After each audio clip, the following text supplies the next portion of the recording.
Okay, तो electric flux को हमने अभी देखा कि क्या होता है। अब इसके बेसिस पे कुछ एग्जाम्पल्स देखते हैं, ठीक है।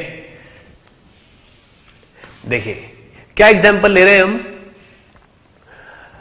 मान लीजिए एक हमारे पास हेमिस्फीयर है, ये एनालिसिस है, जस्ट एनालिसिस है।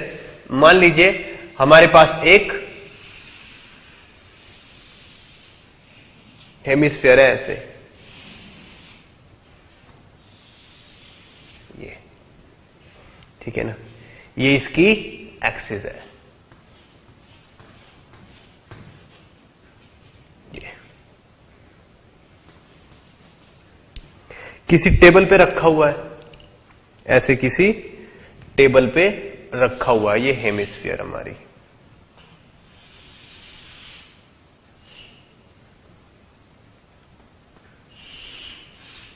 यूं करके, ठीक है। इस हेमिस्फीयर से किसी डिस्टेंस ऊपर यहां पे एक क्यू चार्ज रखा हुआ है, ठीक है। क्यू से निकलने वाला फ्लक्स डेफिनेटली इस तरीके से इससे पास हो रहा होगा,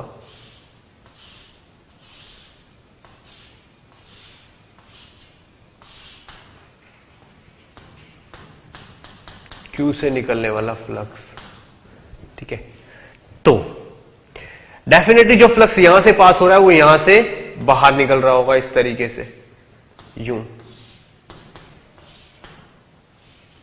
तो इस सरफेस से निकल के सरफेस से बाहर भी आ रहा होगा।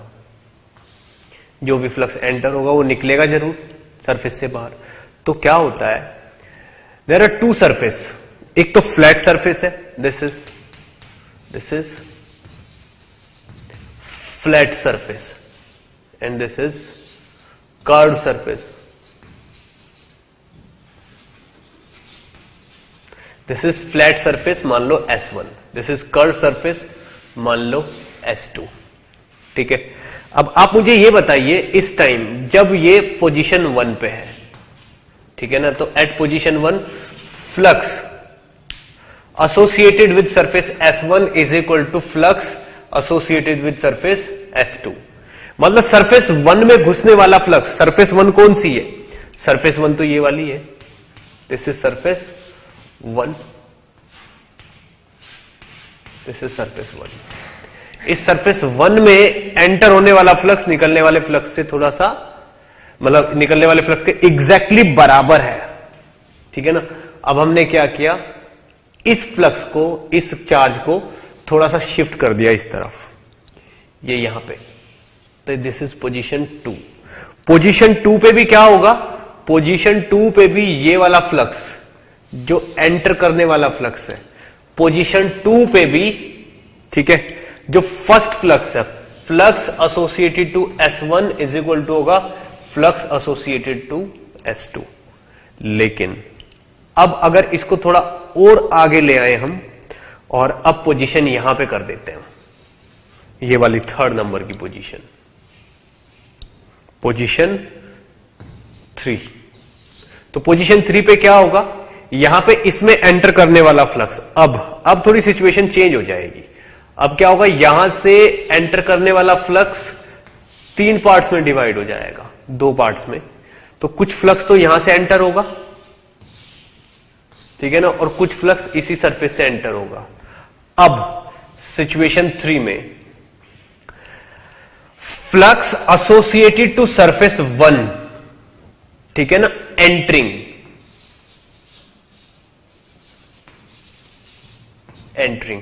And flux associated to surface 2 coming out. क्या ये दोनों बराबर होंगे? अगर मैं पोजीशन 3 पे चार्ज रखता हूं और ये जो ऊपर वाली सरफेस है, पोजीशन 3 पे चार्ज रख के जो ऊपर वाली सरफेस है, इससे नेट घुसने वाला फ्लक्स और सरफेस 2 से जो ये सेकंड सरफेस है इससे निकलने वाला फ्लक्स क्या बराबर होगा? तो आंसर आएगा नहीं, वो लोग बराबर नहीं होंगे। क्यों? क्योंकि सरफेस 1 में जो फ्लक्स एंटर हो रहा है, ऊपर वाली सरफेस में जो फ्लक्स एंटर हो रहा है वो तो इससे निकलना ही है, फिर इससे कुछ और फ्लक्स और निकलेगा, इससे कुछ फ्लक्स और निकलेगा। कौन सा? जो सरफेस 2 में ही एंटर होगा। ठीक है, तो यहां पे flux entering in surface 1 is smaller than flux coming out from surface 2, क्योंकि सरफेस 2 से सारा फ्लक्स बाहर आ रहा है, लेकिन सारा फ्लक्स S1 से एंटर नहीं हो रहा है। इस चीज का आपको बहुत ज्यादा ध्यान रखना पड़ेगा। क्लियर? अब इसको थोड़ा सा और नीचे लाते हैं, यानी कि अब इस लाइन पे ले आते हैं। ठीक है, अब जो चार्ज है वो पोजीशन 4 पे आ गया है।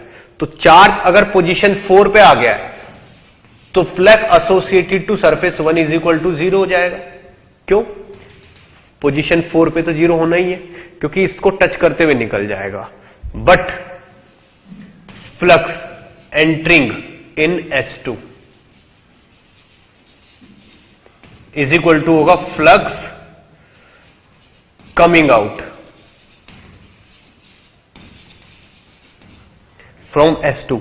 S2 से देखो, अगर यहां पे है तो यहां से जितना भी फ्लक्स इसमें एंटर होगा उतना फ्लक्स इसी सरफेस से बाहर आएगा, तो S2 में घुसने वाला और S2 से निकलने वाला फ्लक्स दोनों बराबर होंगे। क्लियर? ऐसे ही बहुत सारी पोजीशन बनेगी।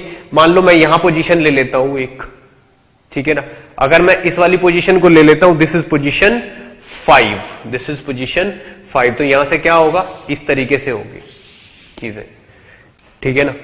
अब पोजीशन 5 के लिए क्या होगा, पोजीशन 5 में देखो फ्लक्स S2 से एंटर होने वाला फ्लक्स, यानी कि flux associated with S2 which is entering,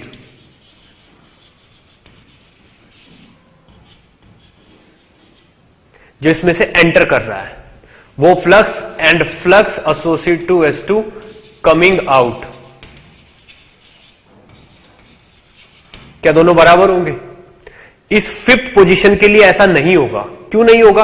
क्योंकि 5th पोजीशन पे सारा फ्लक्स जो एंटर कर रहा है वो तो सरफेस 2 से एंटर कर रहा है, लेकिन निकलते टाइम वो सरफेस 2 से भी बाहर निकल रहा है। ठीक है ना। इसलिए flux entering in surface 2 will be greater than flux coming out from surface 2। ऐसे ऐसे क्वेश्चंस आपसे पूछे जाएंगे। ठीक है ना। अब मान लो ऐसे करते करते करते बिल्कुल यहां पहुंच गए पॉइंट नंबर 6 पे, इसके नीचे मान लीजिए ये वाला पॉइंट नंबर 6 है। ठीक है ना। तो 6 से क्या होगा, इसमें एंटर करने वाला फ्लक्स और इससे निकलने वाला flux at position 6 flux associated to S2 entering will be greater than flux associated to S1 coming out, जो इससे निकलने वाला फ्लक्स होगा। ये सारी चीजें, सारा एनालिसिस आपको करना ही है। ठीक है ना। क्लियर? अब इससे नेक्स्ट वाले स्टेप पे हम मूव करते हैं। देखिए, एक यहां पे एक डेरिवेशन है जो आपके बहुत काम आने वाला है आगे चल के। स्पेशल पॉइंट है ये। ठीक है, देखिए क्या स्पेशल पॉइंट है इसमें। Flux through a cone, this is flux through a कोन।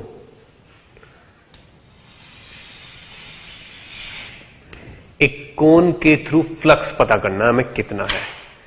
देखिए, जो डेरिवेशन है, टॉपिक है, वो है क्या एक्चुअल में। देखिए, ये कोई चार्ज है, मान लीजिए ये कोई चार्ज है Q। ठीक है, इससे हर तरफ फील्ड निकल रहा है ऐसे। ठीक है, तो कहने का मतलब यह है कि अगर इसको अपेक्स मान के एक कोन एज्यूम किया जाए, अगर इसको अपेक्स मान के एक कोन एज्यूम किया जाए ऐसे यूं, तो इस कोन से, जो ये कोन हमने एज्यूम किया यहां पे, इससे पास होने वाला फ्लक्स जो है,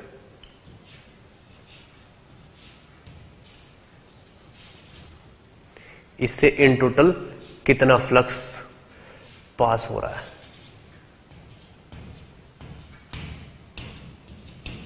एक्चुअली मुझे इससे पास होने वाला नेट फ्लक्स निकालना है, जो भी फ्लक्स इससे पास हो रहा है, total flux passing through this cone.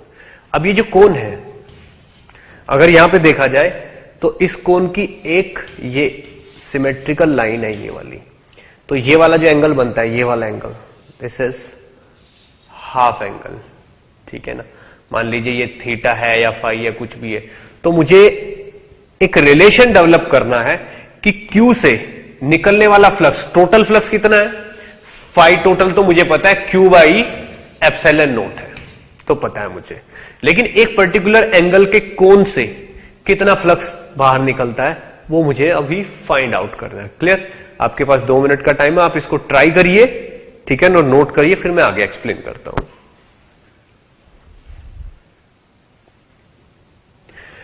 Okay, तो मैं इसका पहले आपको फॉर्मूला और रिजल्ट बता देता हूं, फिर इसको हम प्रूव करेंगे। देखिए, इस पर्टिकुलर कोण का अगर ये हाफ एंगल, जो ये वाला एंगल है, ये वाला हाफ एंगल अगर थीटा है, ठीक है, तो इस कोण से पास होने वाला flux passing through this angle theta is equal to होगा Q by 2 epsilon naught into 1 minus cos theta. Simple, ये रिलेशन आपको याद रखना है, ये रिलेशन आपको याद रखना है।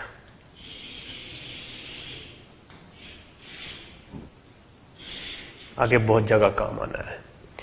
Q passing through this cone is Q by 2 epsilon naught into 1 minus cos theta. मुझे इसका प्रूव करना है, ठीक है ना। देखिए, इस फॉर्मूले को प्रूव करने के लिए मुझे क्या करना पड़ेगा, ठीक है ना। देखिए, मैंने क्या किया, एक मैं स्फीयर ले लेता हूं, इसको प्रूव करने के लिए मुझे थोड़ा सा काम करना पड़ेगा।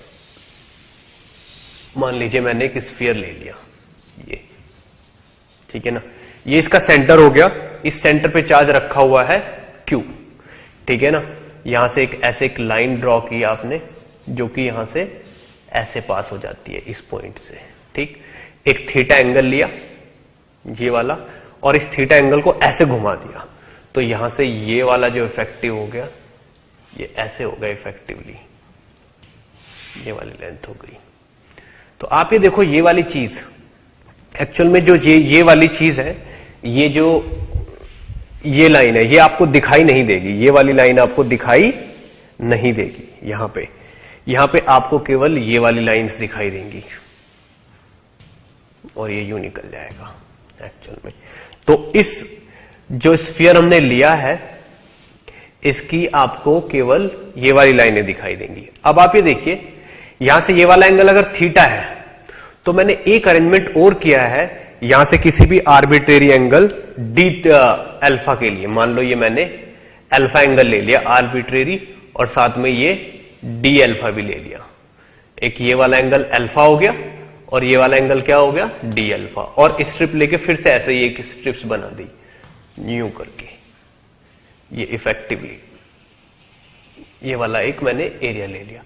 अब ये वाली जो लाइन है, इसका जो थिकनेस है, जो ये वाली थिकनेस है इसकी, ये वाली थिकनेस, ये this will be are d alpha.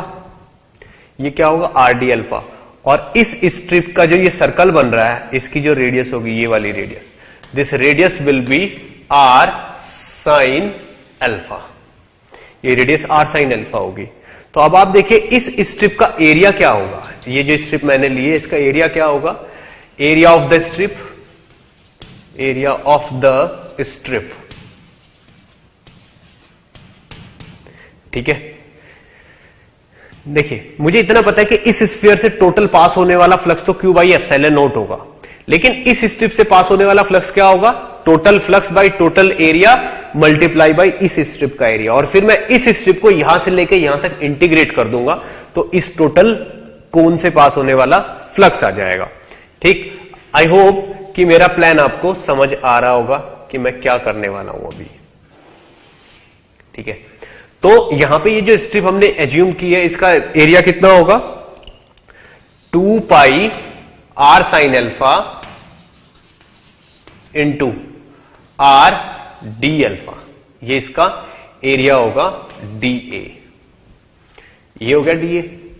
अगर मैं डी ए को इंटीग्रेट कर दूं 0 से लेके थीटा तक, अब अगर मैं डीए को इंटीग्रेट कर दूं 0 से लेके थीटा तक, तो एरिया ऑफ दिस सरफेस आ जाएगा, तो एरिया आ जाएगा। कर देते हैं इंटीग्रेट, कितना होगा 2 pi r common, r square common sine alpha d alpha, कितना आ गया कॉस अल्फा।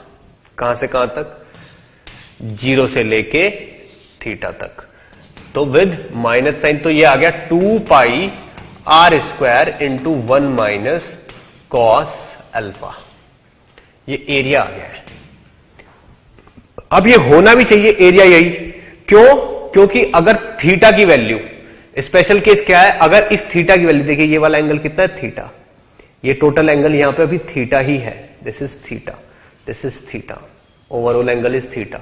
तो अल्फा को कहां से कहां तक, 0 से लेके थीटा तक मुझे इंटीग्रेट करना है, ये आ गया 1 माइनस कॉस थीटा। अब complete surface flux, flux through the cone कितना हो जाएगा, flux total divided by total area 4 pi are square और multiply by area of the कोन।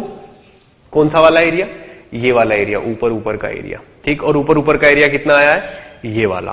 तो flux passing through the cone क्या हो जाएगा, total flux Q by epsilon naught divided by 4 pi are square, ठीक है, multiply area of the cone कितना हो गया 2 pi are square into 1 minus cos theta. सीधे सीधे आ गया आपके पास, पाई आर स्क्वायर से पाई स्क्वायर कैंसिल, 2 से 2 cancel, Q upon 2 epsilon naught into 1 minus cos theta, ठीक है। ये आपके पास फॉर्मूला आ गया किसका, फ्लक्स का। तो फ्लक्स क्या हो गया, इस सरफेस से, इस सरफेस से पास होने वाला नेट फ्लक्स कितना आ गया, ये वाला। ये इस चीज का प्रूफ है, ठीक। तो किसी भी कोन से पास होने वाला फ्लक्स कितना होता है, Q by 2 epsilon naught into 1 minus cos theta, अगर कोन का हाफ एंगल थीटा है तो, ठीक। अब आप ये देखो, अगर यहां पे इस जगह में इस थीटा की वैल्यू को पाई बाई 2 ले लेता हूं, दैट मीन्स हेमिस्फीयर, और थीटा की वैल्यू को मैं पाई ले लेता हूं, that means full sphere, that means full sphere.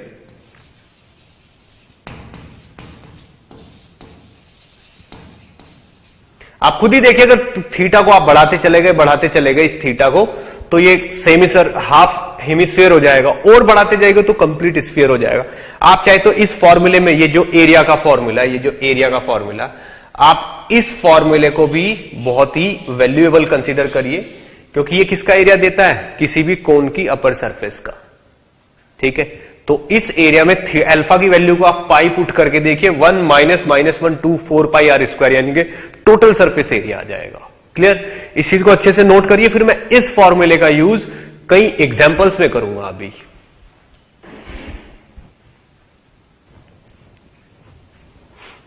Okay, तो जो ये एनालिसिस किया है हमने, इस पे बेस एक डायरेक्ट एग्जांपल देखिए क्या है, ठीक है। देखिए क्वेश्चन क्या है, एक इस तरीके का हमारे पास पाइप है,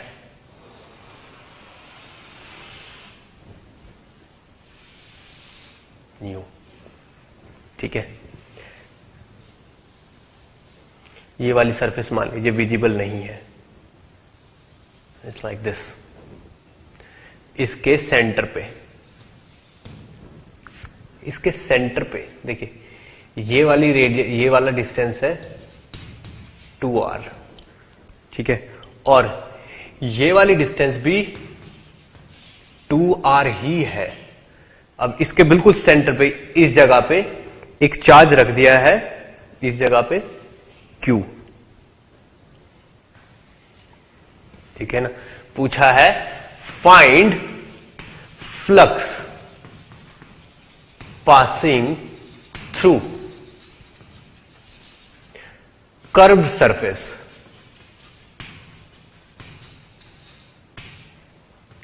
कर्व्ड सरफेस का मतलब ये वाली सरफेस,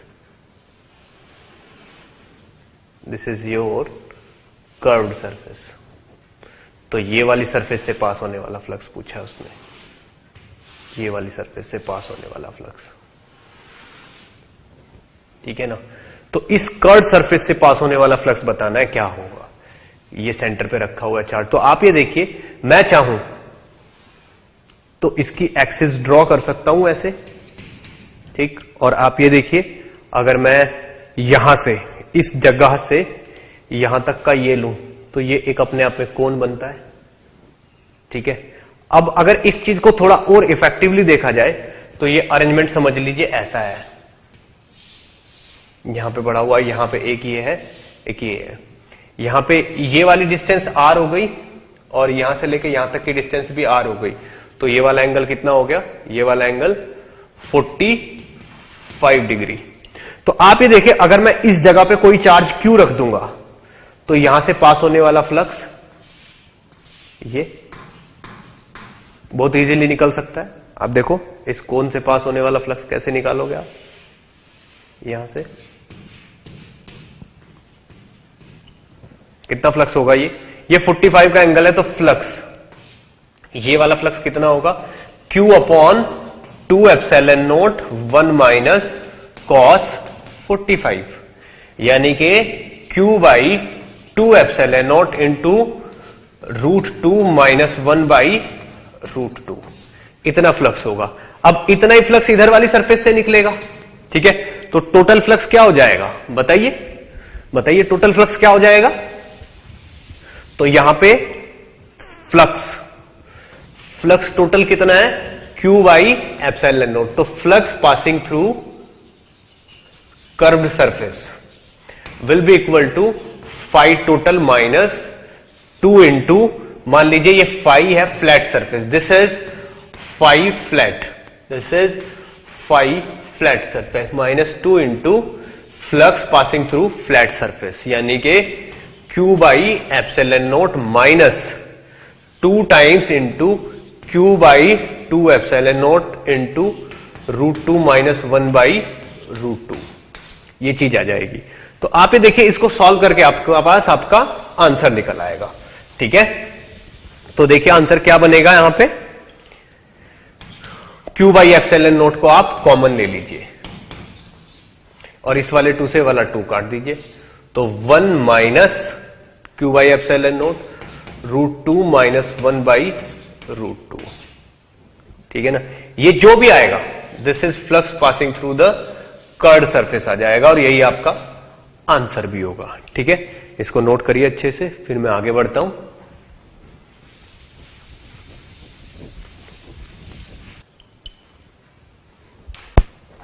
चलिए एक एग्जांपल और देखते हैं हम, ठीक है। मान लीजिए एक आर्बिट्रेरी शेप का इस तरीके से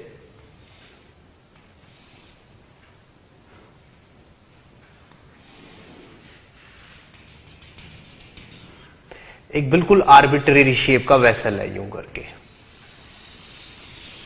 कुछ भी, एनीथिंग। इसमें बोला गया है कि इसके माउथ से किसी डिस्टेंस नीचे यहां पे एक चार्ज Q प्लेस किया गया है, ठीक है ना। अब यहां से लेके यहां तक की जो डिस्टेंस है ये, this is H and this is R, ठीक है। तो पूछा गया फाइंड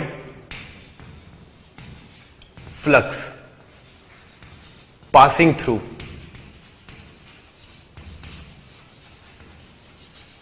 द कर्व्ड सरफेस, यानी कि ये वाली कर्व्ड सरफेस। देखिए दो टाइप की सरफेस होंगी इसमें, एक तो ये वाली होगी और एक ये वाली surface, this is curved surface. बहुत आसान काम है, क्या करना है आपको, खुद ब खुद आइडिया लग गया होगा। मैं कुछ भी नहीं करना, बस यहां से निकलने वाला जो कोन है ये, इससे पास होने वाला फ्लक्स निकालना है, ठीक है। और उस फ्लक्स को टोटल फ्लक्स में से माइनस कर देना, तो हमारा आंसर क्या होगा, कितना होगा, Q by epsilon naught minus this flux through the कोन, ठीक है ना। अब आप खुद ही देखिए, कॉस थीटा, अगर ये वाला एंगल ये वाला एंगल थीटा है, तो cos थीटा की वैल्यू कितनी हो जाएगी?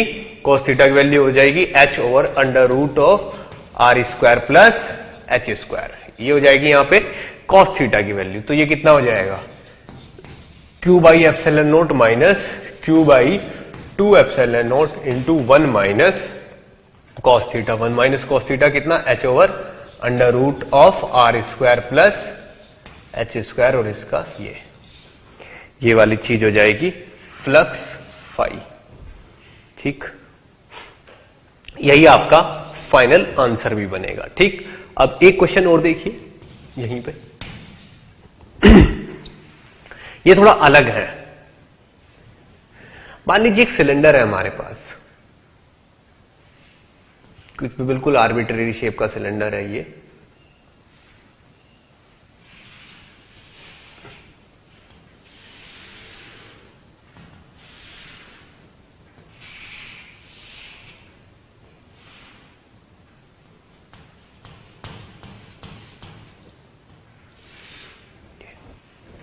ठीक है ना, जिसकी रेडियस r और इफेक्टिव लेंथ है l। This is l। ठीक है, यहां से इधर की साइड से इस तरीके से इलेक्ट्रिक फ्लक्स आ रहा है, इलेक्ट्रिक फील्ड आ रहा है। ठीक है, तो ये इसका सेंटर है। पूछा जा रहा है कि अगर ये इससे पास होने वाला फ्लक्स कितना होगा? सीधे सीधे देखिए, इससे पास होने वाला फ्लक्स सीधे सीधे मतलब ये समझ लो, इसका जो ये वाला एरिया है, इससे पास होने वाला फ्लक्स पूछा है, तो फ्लक्स सीधे सीधे होगा 2RL इंटू E। तो फ्लक्स कितना होगा? 2ERL। इतना फ्लक्स होगा इससे पास होने वाला। ठीक है ना, बट नो, ये तो इसकी ये वाली एक्सिस है जो दी हुई है, गिवन है। ठीक है, हमने क्या किया? इसको रोटेट कर दिया थोड़ा सा, मतलब इतना हमने रोटेट कर दिया। कितना एंगल? अल्फा एंगल रोटेट कर दिया। तो अब ये वाला जो सिलेंडर हो गया, ये सिलेंडर ऐसा हो गया यूं।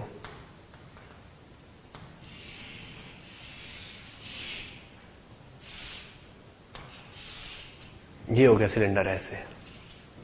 ठीक है ना, लेकिन अभी भी इलेक्ट्रिक फील्ड ऐसे ही है। इलेक्ट्रिक फील्ड अभी भी ऐसे ही है। तो now find electric flux passing through the cylinder।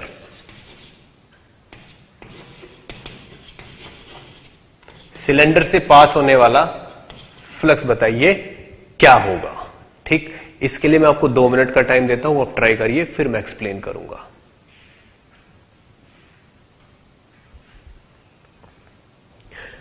Okay, तो इस चीज का अगर मैं थोड़ा सा एनालिसिस करूंगा तो ये वाली सरफेस अलग है, यहां पे ये वाली सरफेस ये हो गई।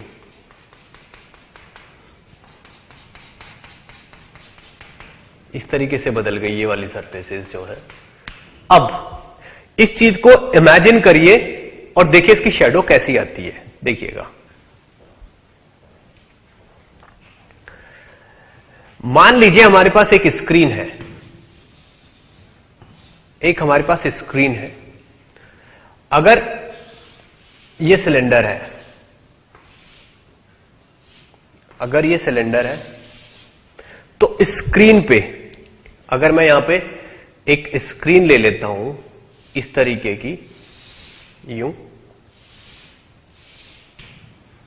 This is some kind of screen, और इधर से क्या है? लाइट आ रही है। इधर से क्या आ रही है? लाइट। तो आप ये देखो, अगर यहां पे मैं इस तरीके से इसकी एक्सिस ड्रॉ कर देता हूं, तो यहां पे इसकी जो शेप होगी इनकी, तो एक्चुअल में ये जो चीज होगी ये बिल्कुल एक ऐसा ऑलमोस्ट मतलब ऐसा एक बना देगी rectangle. This will be a rectangle, ठीक है ना, जिसकी ये वाली साइड 2r होगी और ये वाली साइड होगी l, ये वाली साइड होगी l। लेकिन अगर तो ये वाला टोटल जो एरिया है, ठीक है, अगर ये वाला टोटल एरिया फाइंड आउट किया जाए, ये वाला एरिया, ये वाला जो टोटल एरिया इसको फाइंड आउट किया जाए, ये तो ये टोटल एरिया कितना निकलेगा 2RL। लेकिन अगर कोई तिरछा हो जाए इस तरीके से, यूं कोई सिलेंडर यूं तिरछा हो जाता है ऐसे, और उसका जो इंप्रेशन है, जो उसकी शेडो है, वो हम किसी स्क्रीन पे ले, इस तरीके से मान लीजिए कोई स्क्रीन है हमारे पास यूं, तो यहां पे इसकी जो शेडो आएगी, यहां पे इसकी शेडो इस तरीके से आएगी, मतलब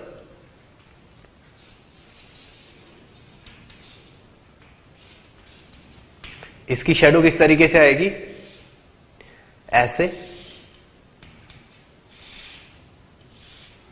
और ऊपर ऐसे, और ये ऐसे।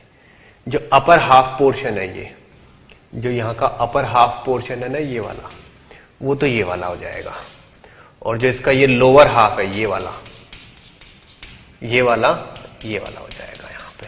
इस तरीके से इनकी ये शेडो बनेगी, इसकी इस तरीके से शेडो बनेगी यहां पे। अब आप ये देखो, ये वाली लेंथ, ठीक है ना, अगर ये वाली चीज अल्फा एंगल रोटेट हुई है तो ये वाली लेंथ हो जाएगी L cos अल्फा। तो this is area 1, this is area 2 and this is area 3, ठीक। अब आप ये देखिए, अगर एरिया 1 की बात की जाए, एरिया 1 की बात की जाए तो that will be 2R into L cos theta, ठीक है ना, दिस इज एरिया 1। लेकिन यदि एरिया 2 है, दिस इज एरिया 2, ठीक है ना, दिस इज एरिया 2।